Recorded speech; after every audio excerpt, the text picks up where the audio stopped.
ከባድ ነው ዘፈኖችን ማላቅም ነበር እኔ ያደኩበት ቦታ ዘፈኖችን ብዙ ምን ሰማበት አልነበረምና ብዙ የጊታር ሰዓቱ ሲደርስ ያለፈኝ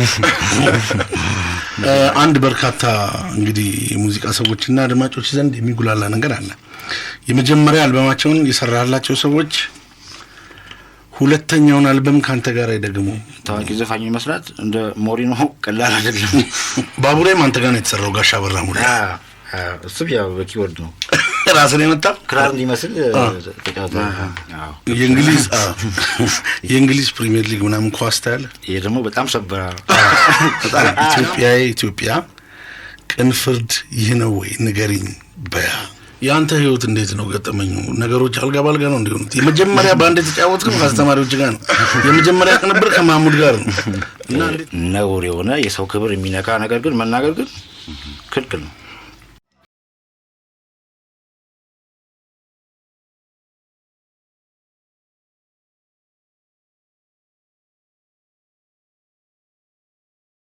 ኤልያስ መልካን እናረጋዋለን የኤልያስ መልካን በጣም የሚገርም ኢንተርቪው ነው እሱንም እናወጣዋለን እንደዛ ያደረገ ማለት ነው ዩቲዩብን እንግዲህ ሰብስክራይብ አድርጉ አዲስ አበባ በተለምዶ አጠራር አብነት አዲስ ከተማ በተሰኘው አካባቢ ተወለደ የልጅነት ጊዜውን ኳስ በመጫወት ያሳለፈ ቢሆንም የዛሬ መክሊቱን ግን ያረፈው ዜማ ሙዚቃ ላይ ነው ጎዝበዝ አንጎራጓሪ መነሻዬ ማህሌት ዝማሬ እንደሚለው ሁሉ የዛሬው እንግዳችንም በአዲስ ከተማ ገነት ቤተክርስቲያን ዘማሪያንን በሙዚቃ በማጀብ ስራውን ጀምሯል አሁን በደረሰበት ላይ በበርካታ ድምጻውያን በሀገራችን የሙዚቃ ኢንዱስትሪ ውስጥ የወጡ ዜማዎችን ማቀናበር ጀምሯል አሁንም ድረስ እያቀናበረ ነው ስመጥሩ አቀናባሪ ግጥምና ዜማም ይደርሳል ኤልያስ መልካ የዛሬ እንግዳችን ነው ዳኒ እንኳን ደህና መጣ ብለን እንግዲህ ኤልያስ እንግዲህ ጥሪያችን አክብረ እንኳን ደህና መጣ በጣም እናመሰግናለን አመሰግናለሁ ሰላም ነው ሰላም እንግዲህ ክብራትና ክብራን ከኤልያስ መልካ ጋር እስከ 10 ሰዓት ድረስ ቆንጆ ቆይታ ይኖረናል የሙዚቃ ተሞክሮን የህይወት ልምዱንና ስለ ኪነ ጥበብ ያወራን እንዘልቃለን ዳኒ የኤልያስን ስራዎች እንግዲህ ለማስተዋወቅ ወደ አንተ ልምራ በጣም በርካታ ስራዎችን የሰራው መቼም እሱን ስራዎች ይሄ ነው ለማለት ሁሉ ሙዚቃዎች ብዙ ሙዚቃዎች ናቸው እንደ ትንሽ ኢንትሮችን ያዘጋጀ ነው አለ ከፋፍለናል በመጀመሪያ በዚህኛው ምድብ ያሉትን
ኤልያስ እንደነ አልናል ስቱዲዮ ይመቻል?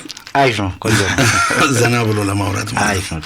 እስቲ እንግዲህ ያው ዛሬ ላይ ለመድረስ እንግዲህ የመጀመሪያው መነሻ ሁሉ ቀን የሚታወስ ነውና እንደ የልጅነት ህይወት እንዴት ይመስል ነበር?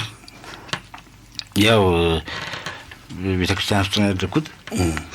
ቤተክርስቲያን ማለት በሰዓቱ በአዲስ ከተማ አካባቢ አብነትና አማኑኤል ማል ያለ አዲስ ከተማ የሚባል ሰፈር ውስጥ ሰው እንደማንኛውም ይጫወቱ ከሰፈር ልጆች ጋር ከጎረቤት ልጆች ጋር እንደዛ ነው ያደግኩት ማለት።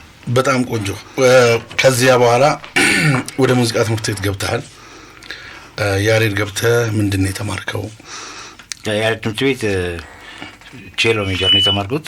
ቼሎ ፒያኖ ማይነር፣ ክራር እንደዛ የተማርኩት። እንግዲህ ብዙ ሰዎች ለምሳሌ አርሴን ቬንገር ኢኮኖሚክስ መሰለኝ የተማረው ግን አሰልጣኝ ነው። አሁን በቼሎ ተመረቀ። አንተ ደግሞ ያው ጊታሩንም ሁሉ ትጫወታለህ። ብቻ ሜጀሩ ጊታር ነው እንትን ትጫወታለህ ማለት ፒያኖም ሁሉንም ነገር ነው ያስ ክራርንም። ያው ከሙዚቃ ህይወት ጋር የመጀመሪያው የተጫወትክበት ባንድ በባንድ ደረጃ መዲና ባንድ ነው። ያሬድ ትምህርት ቤት አራተኛ ዓመት እያለሁ መዲና ባንድ ነው የገባሁት። መዲና ባንድ ነዝራ ናክሊሉ ምናምን እንግዲህ እነዚህ አስተማሪዎች ነበሩ። ስትተቀላቅለ ስትሰራ ምንም ያው የመጀመሪያ አስተማሪዎች ናቸው። ያው ከባድ ነው። ዘፈኖችን ማላቅም ነበር እኔ ያደግኩበት ቦታ። ዘፈኖችን ብዙ ምን ሰማን ቦታ አልነበረም እና ብዙ የጊታር ሰዓቱ ሲደርስ እያለፈኝ መጀመሪያ ጊታር ነው የገባው ማለት ነው። ጊታር ነው የገባሁት። በኋላ ነው ዘፈኖችን እየለመድኩ የሄድኩት ማለት ነው። ወደ አቀናባሪነት ህይወት እንምጣ። እንግዲህ ዋናው ነው ብለን ነው የመጀመሪያ የቅንብር ስራ ምንድን ነው? የማሙድ ለማድማሙ የሚባል ኪቦርዲስት ነበረ።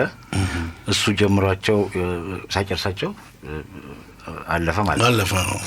ከዛ ኢንትሮ ሁሉም ይስማ ኢንትሮ አልተሰራለትም ነበር። ብሪጅ ምናምን አልተሰራለትም ነበር። አንዳንዶቹ ደግሞ ዛሬ ኮርድ ምናምን አላለቀም ነበር። ስለዚህ የሁሉም ይስማን ኢንትሮ የመጀመሪያ ኢንትሮ ናት ማለት ነው። እንዴ ያንተ ህይወት እንዴት ነው ገጠመኙ? ነገሮች አልጋ ባልጋ ነው እንዴ? የመጀመሪያ ባንድ የተጫወትከው ከአስተማሪዎች ጋር ነው። የመጀመሪያ ቅንብር ከማሙድ ጋር ነው እና እንዴት ነው አሁን ማሙድን የሚያህል መቼም ስሰማም ከሩቅም ማድነቁ ምናምን ይኖራልና በስራ ላይ ይሄን ነገር ምንድነው የተሰማ? ያው አልፎ ሳስበው ነው ብዙ ነገር ቀላል እንደነበረ የምታውቀው። በሰዓቱ ያው እድሉን ማግኘት ነው የምታውቀው። አንዳንዴ የሚገባህ ሁሉ ይመስላል። አልፎ ስታየው ለካ በዛኛው ላታገኛቸው የምትችል ነበር። እንደ እግዚአብሔር ፈቃድ በዛ እየሆነ ነው የምታየው። እንግዲህ አንድ ደግሞ አለ። ከዛ በኋላ የሙዚቃውን አብዮት አፈንድቶ የቅንብሩን እንትን አቀጣጥሎ የመጣ ወደዚህ የሰራበት የመጀመሪያ አቦጊዳ ግጥሙ፣ ሙዚቃው፣ አዘፋፈኑ ቴዲ ነው። እንደገና አንተም አዲስ አቀናባሪ ነህ። ግጥምጥሞሹ እንዴት ነው የተገናኛችሁት?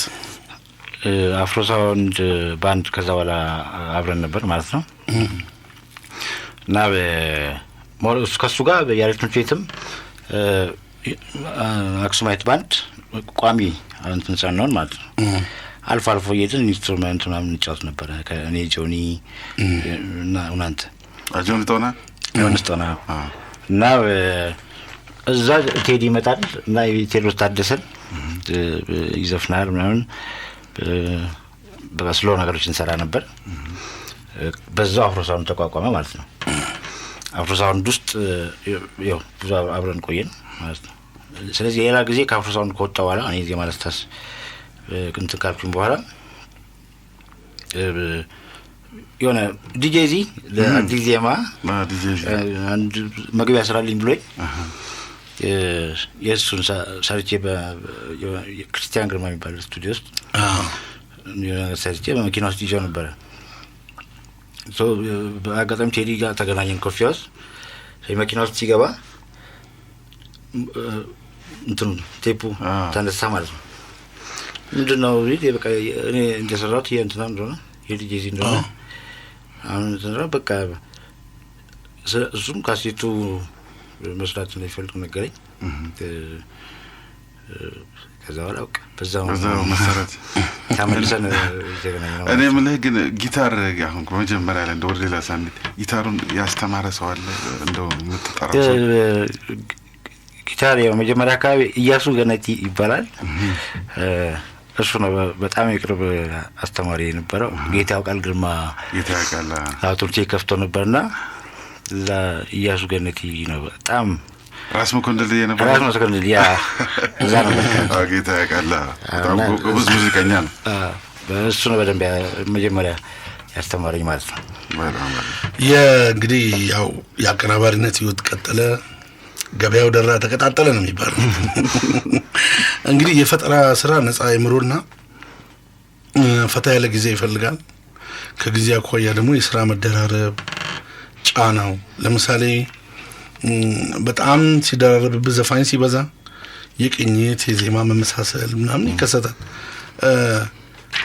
ይሄ ደግሞ ዋናው እንግዲህ ስቱዲዮና ወረፋ ከዚህ ጋር ተያይዞ ያው መጋጨትም ሊኖር ይችላል። እንዳልኩ ስም እስቲ የምትለን ነገር ካለ ኤልያስና ስቱዲዮ ለተጋጨ ነገር ካለ ያ የስቱዲዮ ስራ ልክ ነው። ማንኛውም ዘፋኝ ይጓጓል ማለት ነው ስራው እንዲያልቅ ማለት ነው። ፕላስ ደግሞ ዘፋኝ ከቤተሰቦቹ ጋር ያለው ግንኙነት ደግሞ ያ ነው። ካሴት መቼ ያልቃል ምናምን የሚል ከጀርባ ብዙ ሰው ነው ያለው። ጨረስክ አሁን ደረሰ ምናምን የሚልና የዘፋኝ ጀርባ ጓደኞቹ ቤተሰቦቹ ምናምንና ይጨነቃል። በዚህ በኩል ደግሞ ጨርሳለሁ ባለበት ሰዓት ላይ አይጨርስም። በዚህ ምክንያት ዘፋኝ በጣም ይጨነቃል ማለት ነው። ቤተሰቦቹን ለማስረዳት አውጣለሁ ካለበት ጊዜ ሲረዝምበት በስቱዲዮ ደግሞ ያለው ነገር ያያል። እዛ አይደለ ማስረዳት የሙያው ጉዳይ ያስቸግራል ማለት ነው። በዚህ ምክንያት ይጨነቃል። ይሄን ደግሞ እንደ ስቱዲዮ ጨርሰ ማውጣት በጣም ትፈልጋለህ። እንደ ዘፋኙ ብትጨርስ በጣም ጥሩ ምርጫ ነው። ግን ዘፋኖቹ ደስ እስኪሉ እስከ ሁለት ዘፋኙም አንተም ደስ እስኪላችሁ ድረስ ግን ካሰብከው በላይ ሊረዝም ይችላል። አንዳንድ ዘፈኖች ቶሎ አይመጡም፣ ቶሎ የምትፈልገው ደረጃ አይደርስም። ስለዚህ ይቆያል።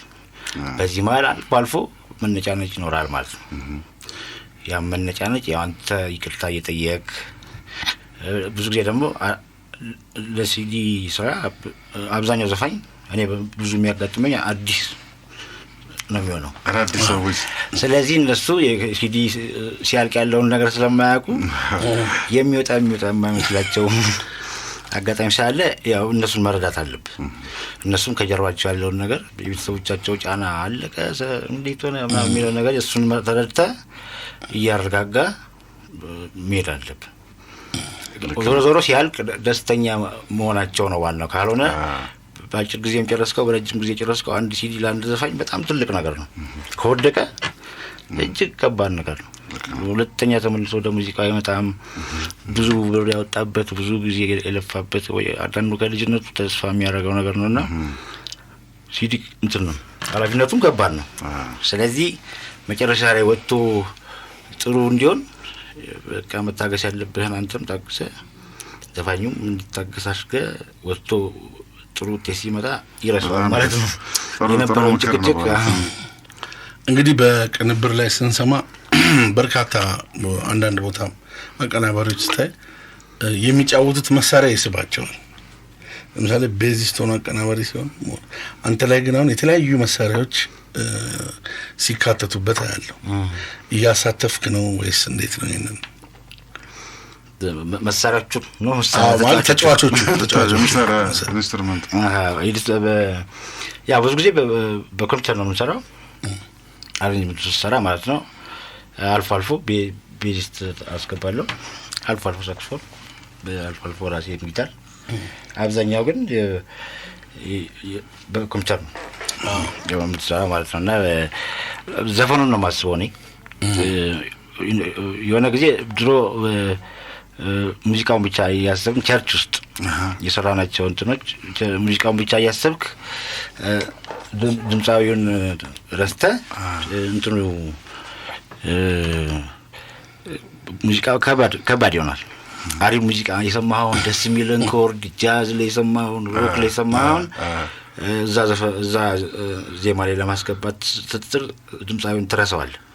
በዛ ሰዓት ሙዚቃው ደስ ይላል፣ ከዜማው ጋር አይድም ወይ ከድምጻ ጋር አይድም፣ ካሴት ይወድቃል ማለት ነው። ከዛ በኋላ ግን ዋናው ነገር ዘፈን ነው። ዋናው የዘፋኙም ድምጽ ጥሩ መሆኑ፣ ያንተ ሙዚቃ አጫዋወት ጥሩ መሆኑ፣ ሪከርዲንጉ ጥሩ መሆኑ ጥቅሙ ሰው የሚሰማው ዘፈን ማምጣት ነው ውጤቱ መሆን ያለበት ማለት ነው። ስለዚህ ጊታር ብቻ ያሰብክ፣ ቤዝ ብቻ ያሰብክ፣ ሪትም ብቻ ያሰብክ ወይ ድምጹን ብቻ የዘፋኙን ድምጽ ብቻ ያሰብክ፣ ግጥም ብቻ ያሰብክ አትሰራም። አጠቃላይ ሰው የሚሰማው አጠቃላይ ድምሩ ነው። ስለዘፈኑ አርቲስቲካሊም ኮመርሻልም እንደሚሉት በሁለቱም መልኩ ዘፈን አርቲስቲካሊም ኮመርሻል የሚባል ነገር አርት ሰው ካልሰማው ካልተሸጠ አርት ጥቅሙ አይታይም። አንተ የምትሰራው ነገር ሰው ጋር ማድረስ መሳሪያ ነው አርት። ምንም በሌላ ሙያ አርት አካባቢ ያለ ስዕልም ቢሆን ግጥምም ቢሆን ምንም ፊልምም ቢሆን አርቱ ጥቅሙ ሰዎችን ማሳመን ነው። ስለዚህ ለአርት ለቢዝነስ የሚባል ነገር የለም።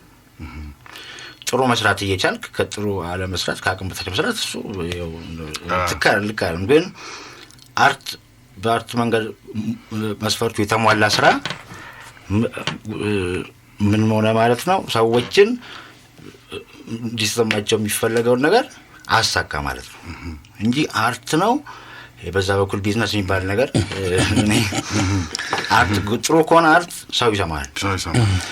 አርት ጥሩ ካልሆነ በቃ አርቱ አልሰራም ማለት ነው። እስቲ እንግዲህ ክራር ብለህ ነበር ተጫውታል። ኤልያስ በልጅነት ነው ጊታር ለምድከው? በልጅነት ነው። ስንት ዓመት? 13 ዓመቴ ነው። ኦኬ ጊታር የተገዛልኝ ማለት ነው። እሺ አንድ ነገር ልጠይቅህ። ያው ዝም ብሎ እንደ አንተን እዚህ እንደምናቀርብ ሳቅ ራሴም የፈላለኳቸው ጥያቄዎች አሉ። ከሚያው አንዳንድ ወሬ ወራና ባክግራውንድ ተሰበስባለህ ስለሰው። ለምሳሌ በጉንጮቼ ወለል የሚለው የኩኩ ሰብስቤ ዘፈን አለ። እሱ ላይ ክራር አለ። እንግዲህ ያው ለሰሚው ክራር ነው። ክራሩን ተጫውተው ነው አንተ? ክራር በኪቦርድ ነው። በኪቦርድ ባንጆ የሚል መሳሪያ አለ። እንደ ክራር ስትጫወተው እንደዛ ነው። ባቡሬም አንተ ጋር ነው የተሰራው? ጋሻ በራ ሙሉ እሱ ያው በኪቦርድ ነው ራስ ነው የመጣው ክራር እንዲመስል ተጫውተው። ዋው! ክራሩን ግን ያው ክራሩን ቀላል ነው። በኪቦርድ ስትጫወተው ያው ክራር ራሱ ዋናው መሳሪያ ቀላል ነው። በዛ ደግሞ መጫወት ክራር ሊመስል ልክ ኦክታቭ ሲሞላ ተመልሰ መምጣት ማለት ነው። ክራር ለማስመሰል እስቲ ከዳኒ ጥያቄ እንነሳና ኤልያስ እንግዲህ መቼም ማቀናበሩን ለማቀናበር የምትጀምረው ከምንድን ነው? ከግጥም ነው? ዜማ ነው? ከኢንስትሩመንት ነው? ብዙ ጊዜ ከፒያኖ ነው። ከኮርድ ኮርዱ ነው ብዙ የሚከተለው ለዜማው የሚስማማ ኮርድ ኦር በፒያኖ መጀመሪያ ዜማውን ሰማዋለህ። አዎ ዜማውን ለመስራት እኔ ከመጀመሪያ ከኮርድ ነው የምነሳው። የምፈልገውን የኮርድ ላይ ሰራና እነዛን ኮርዶች በመከተል ነው ማለት ነው። ዜማ ደግሞ መጥቶ ከሆነ ይዘው የሚመጡ ሲሆን ለዜማው የሚስማማ ኮርድ በመምረጥ እሱ ነው ቤዙም እሱ ነው የሚከተለው። ዞሮ በእኔ መንገድ ሪትምም እሱ ይመለከተዋል። ስለዚህ ከዛ ላይ ብዙ ጊዜ እኔ ከኮርድ ነው የምጀምረው። አሬንጅመንት የሙዚቀኛ ጥያቄ ነው። አንድ በርካታ እንግዲህ የሙዚቃ ሰዎችና አድማጮች ዘንድ የሚጉላላ ነገር አለ። የመጀመሪያ አልበማቸውን የሰራላቸው ሰዎች ሁለተኛውን አልበም ካንተ ጋር አይደግሙ የሚል ነገር አለ። ለዚህ ማስረጃ ደግሞ ለምሳሌ ቴዲ አፍሮ የመጀመሪያውን ቅድም የሰማነውን አቦጊዳን ካንተ ጋር ሰርቷል። በሁለተኛ ሚካኤል በላይነህ። እነዚህ እንግዲህ በጣም የተደመጡ ከተማውንና ጆሮአችንን የተቆጣጠሩ ዘፈኖች ናቸው። አብነት አጎናፍር ሁሉም ኖ የነዚህን ነው የምጠይቀው። ኃይሌሩትና ኢዮብን አይመለከትም። ከነዚህ ልነሳ፣ ያው መስመሩ ይገባል ብዬ ነው። እነዚህ ሰዎች ሁለተኛ አልበማቸውን ኤልያስ ጋር አልደገሙም። ምክንያቱ ምንድን ነው? የመጀመሪያ ካሴታቸው ነገር የሚሰሩ ሰዎች ለምሳሌ ኢዮብም ሁለተኛ ካሴቱን ሊጀምር ሲል በአይሌና ኢዮብ ስቱዲዮ ውስጥ እያሉ ኢዮብ ጨርሶ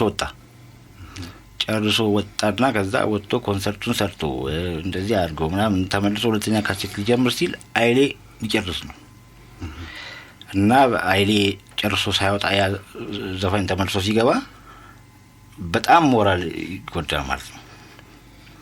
እዛው ስቱዲዮ ለምሳሌ አሁን በቅርብ ይወጣ ቤሪ አለች አይደል? ቤሪ ያለች ያሉ ዘፋኞች አሉ። አሁን ሁለተኛ ዘፈናቸውን ሶስተኛ ዘፈናቸውን እየሰሩ ያሉ። አሁን ቤሪ ወጣ ሰርታ ሾዋ ነው ጨርሳ ምናምን ሁለተኛ ካሴት ልጀምር ስትመጣ እነዚህ ሊጨርሱ ነው የሚደርሱት። ስለዚህ ከባድ የሞራል ረብሻ ይፈጥራል። ይሄ ሰው የአንድ ካሴት ሳይጨርስ እዛው ስቱዲዮ እያለ ያ ዘፋኝ ወጥቶ ሾውን ሰርቶ ምናምን ብሎ ተመልሶ መጣ ማለት ነው። ይሄ በጣም ስቱዲዮ ውስጥም በቃ ያጨናንቃል። ዘፋኞቹ በጣም ሞራላቸው ነገር ለምሳሌ ብዙዎቹ አብነት ሌላ ቦታ እንዲሰራ ሪኮመንድ ያደርጉትን ይለኝ ሌሎቹ አብዛኛዎቹ በኔ ጋር የሰሩት ተመልሰው ሲመጡ ሌላ ቦታ እንዲሰሩ እኔ ነኝ መጀመሪያ እንትን ማድረግ። ሁለተኛ ደግሞ አንድ ዘፋኝ የመጀመሪያ ካሴቱ ሲሆን እንደ አዲስ ተሳለ ሁለተኛ ላይ ኦልሬዲ ስታይሉ ታውቋል፣ ይወዳል። ዜማ እንኳን ስሩልኝ ቢል የሚሰራለት ይታወቃል። የትም ስቱዲዮ ሄዶ ተከብሮ ይሰራል እና እዛ ያለው ዝም ያጉል መጀመሪያ አንተ ጋሰቼ ሁለተኛ ሌላ ቦታ እንዳትቀየመኝ አይነት መጥቶ ሲታገሰኝ እኔ በጣም ያስጨንቀኛል። እና ምርጫ ያለው ብዙ ጊዜ የመጀመሪያ ዘፋኝ ምርጫ ብዙ አይኖረውም። አንደኛ ትኩረት ተሰጥቶት እንዲሰራ በጣም የተወሰኑ ስቱዲዮዎች ጋር መኖር አለበት። ስለዚህ አዲስ ዘፋኝ ትግስቱም አለው አንተም እስክትፈልግ ድረስ ትጠቅመዋለህ፣ አንተንም ይጠቅማል። ሁለተኛ ዘፋኝ ግን ለፍተህ አንድ ጊዜ አለቀ ወጣ ተሳካ በቃ ከዛ በኋላ ያ ዘፋኝ አንተ ጋር መምጣቱ ምንም ጥቅም የለው። ስለዚህ እኔ ቀድሜ ሌላ ቦታ እንዲሄዱ ማረገው ብዙ ዘፋኞች አሁንም ሌላ ቦታ እየሰሩ ያለው አንዳንድ ጊዜ ቢያንስ 2-3 ይባላል በቃ እንደዛ ሰራለሁ። ኢንጆይም አላደርገውም። አዲስ ዘፋኝ ጋር ያለው ቻሌንጅ በጣም ደስ ይለኛል። የዘፋኙን ጉዳይ ማወቅ አዲስ ዘፋኝ አሁን ይቅርታ አድርግልኝ ድንገት ሰብሬ ገባው።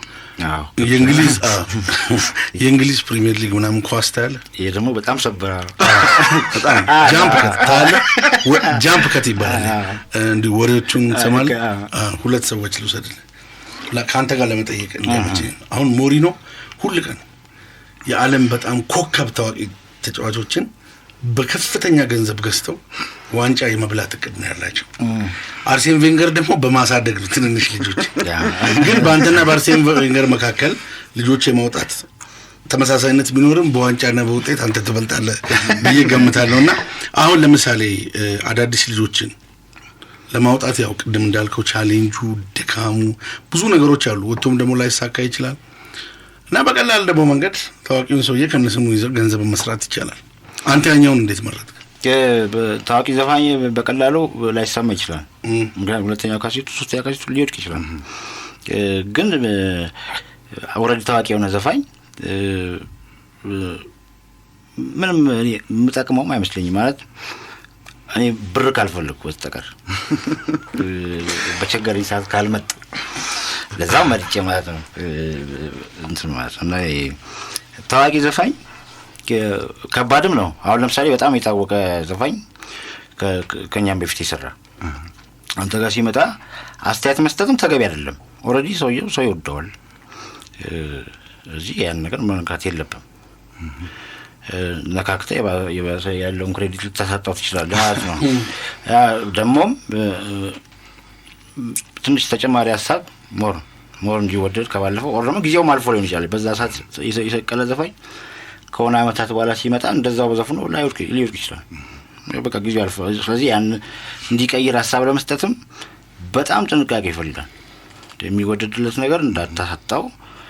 ስለዚህ አዲስ ታዋቂ ዘፋኝ መስራት እንደ ሞሪኖ ቀላል አይደለም። እንደውም አንዳንድ ጊዜ አዲስ ዘፋኝ ከተሳካ አዲስ ዘፋኝ በጣም አድቫንቴጅ አለው። ሰው ለማየት እሱን ሊያዩ ይጓጓል ምናምን ማን ነው ምናምን አንተም አዲስ እንዲሰማ ተዋጓል። የነበረ ዘፋኝ ምንም ሁለተኛ የተሻለ ሊሰቅል ሶስተኛ የተሻለ ሊሰቅል ይችላል። ደግሞ ከዛ የሚያነሰው ይችላል። ግን አዲስ ዘፋኝ ጋር ቻሌንጁም አለ አድቫንቴጁም አለ። ነባር ዘፋኝ ጋርም ያው እንትኑ የስራው ክብደት እኮ ነው ያው ነው። እኔ የምልህ አዲስ ዘፋኞች ሲመጡ ላዘፋፈናቸው ላይ ቴክኒካል ነገር እርዳታ ሰጣቸዋለህ? አዲስ ሲሆኑ እንግዲህ ለድምጽ አወጣጡም ላይ ለምዱም የሚሆነው አዲስ ዘፋኝ ሲሆን የፈለከውን ለመሞከር እሱም ይጠቅመዋል። ሜቢ መፈለግ ሰውየውን ዘፋኖች ልክ ሲመጡ የሆነ በሚሰማ የቃም ዘፈን ሆነ ዘፋኝ ድምፁ ቆንጆ ነው የታለንት መመዘኛው ሪትም ቆጥሮ መስፈን እና ኪ ውስጥ መስፈን ብቻ በቂ ነው። በተፈጥሮ ምክንያት ድምጽ መቅጠን በተፈጥሮ ምክንያት መወፈር ምንም ለውጥ የለው። በዚህ ዓለም ላይ ምንም ለውጥ የለው። ዘፋኙ ሪትም ቆጥሮ ለዘፈን ነው ሲነሳሳይ እንግዲህ ሙዚቃ የዓለም ቋንቋ ነው ይባላል። ሙዚቃ የዓለም ቋንቋ ነው ይባላል። ኤልያስ ከተለመደው ከምናውቃቸው እንግዲህ የጀማሪ ልጆችም የተለያየ ሙዚቃ አቀናብራል፣ ትግርኛ አቀናብራል እና ትግርኛ የራሱ የሆነ ስልት አለው። በዛ ውስጥ ያረከው የጨመርከው ቴክኒክ አለ? መጀመሪያ እሱን ስላቀናበርክ የቀና የለይ በትግርኛ እናመሰግናለን። ቀናል ይበይታል። ትግርኛ ላይ ብዙ ባንድ ላይ ስንሰራ ድሮ ሌላ ሙዚቃዎች ሲሰሩ ለድራመር ለባንድ አያስቸግሩ። ትግርኛ ሊዘፍኑ ሲመጡ ትግርኛ ላይ ባንድ ሊሰራ በጣም ይቀዘቅዛል። ሪትም ቦክስ የግድ መኖር አለበት ማለት ነው። ከዛ ነቁባይ ካሴት መስራት ፈለጉ ማለት ነው ሜጋ። ስለዚህ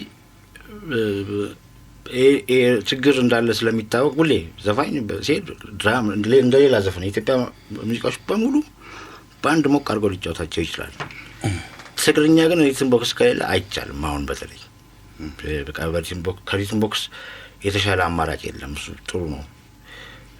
ስለዚህ ይሄ ነገር በባንድ እንዲጫወተው ለማድረግ ድራመሩ በዚህ እጁ ቢመታ የዚህ እግሩ ቢመታ እንትን እየተባለ ትግርኛው ደግሞ የነበረው ግሩቭም ሳይቀንስ እንዲሰራ ሌላ ደግሞ ትግርኛ ሞቅ የሚለው ዜማው የሚቀየርበት ቦታ በጣም ቆይቶ ነው የሚመጣው። ቋንቋውን የማያውቅ ሰው ይሰለቸዋል ማለት ነው። በተለይ ደግሞ ሙሉ ካሴት ለመስማት በጣም ትሰለቻለህ ማለት ቋንቋው መከታተል አለብህ። ያው ሞቅ ያለ ሙዚቃ ነው ትግርኛ እንደ የዘፈኑም ቢሆን በጣም ሞቅ ያለ ሙዚቃ ነው። ግን ረጅም ሰዓት አንድ አይነት ሪትም የምትሰማ ይመስላል። በተለይ ትግሬ እንትን ውስጥ የሌለ ሰው ትግርኛን ኢንጆይ ለማድረግ አንድ አይነት ነው የሚሰማው። ስለዚህ አንዳንድ ዘፈኖች ናቸው ነጥረው እየወጡ ሰው የሚሰማቸው ማለት ነው። ስለዚህ ቶሎ እንዲመጣ ነገሮች ቀልጠፍ ብለው እንዲሄዱ 6ኛው ደቂቃ ላይ ሊሆን ይችላል አንዳንዴ ወይ 7ኛው ደቂቃ ሊሆን ይችላልና ይሄ እንደዚህ እንዲቀየር ኮርድ በተለይ ብዙ ኮርድ ትግርኛስ ብዙ አላስታውስም። ኮርዱን የተከተለ ላይ ነው እንዲሄድ የግድ ሜሎዲን አውቀህ ቶሎ መጫወት አለብህ። ከሜሎዲ ጋር ሜሎዲን በቃል መያዝ አለብህ። ይሄን ደግሞ ብዙ ጊዜ ትግሬ ያልሆነ ሰው አይጫወተው። ስለዚህ ሌሎች ሙዚቃዎች ላይ ግን ኮርድ ይዘህ ላይን እየተከተልክ ቶሎ ትግባባለህ። ትግርኛ ላይ ለመግባባት እጅግ አስቸጋሪ ነው። ሙዚቃው ስቲል ስትሮንግ ነው፣ አሪፍ ስትሮንግ ነው። ግን ማንኛውም ሰው መጥቶ ጃም የሚያደርገው አይደለም። አብረህ ከዜማው ጋር መሄድ አለብህ፣ ዜማው ማወቅ አለብህ ማለት ነው። ስለዚህ እነዚህን ለማስቀረት የሚያምርበትን መንገድ ለመሞከር እድሉ አግኝቼ ስለነበረ እነ ቁባይ ሜንድን ተሰጥቶኝ ስለነበረ የማህሌት ያኛው ዘፈን የናጎስ አሸንዳ ዛሬ ብዙ ትግርኛዎችና ከዛ ኩናማ እንደሱ አልበም ተሰራባት ነው። ብዙ ሙዚቀኛ ወደደው፣ አንዳንድ ደግሞ ሰዎች ወደዱት። ግን በደንብ እዛ ጋር ትግርኛው ጋር ያ ቦታ የተካን አልመሰለኝም። ማለት መተካታ ተክቶ እሱን ተክታ ደስ የሚላቸው ነገር ሳይጎልባቸው አሪፍ ቢሆን አሪፍ ነበረ። የሆነ ነገር ያሳጧቸው መሰለኝ የትግርኛ አድማጮች ማለት ነው። አንዳንዶቹ ወደዱት፣ አንዳንዶቹ ደግሞ የሆነ ደርቡ ቀድሞ በመምጣቱ ተረበሹ ማለት ነው። ሽልማትም ግን ነበረው በኩናማው ነው። በትግርኛ ከነሱ ጋር መወዳደር ማለት በጣም ጎበዝ ሙዚቀኞች አሉ እዛ ውስጥ። የሞከርንበት መንገድም ደግሞ በሌላ መንገድ ስለነበረ በተወሰነ መንገድ የተወሰኑት የተሳኩ ይመስለኛል። ግን የኩናማው በጣም ጥሩ ነበር። ስለዚህ በኩናማው ነው የተሸለምኩት። በኩናማው ከመቀሌ ሄደ ነው ሽልማት የወሰድከው?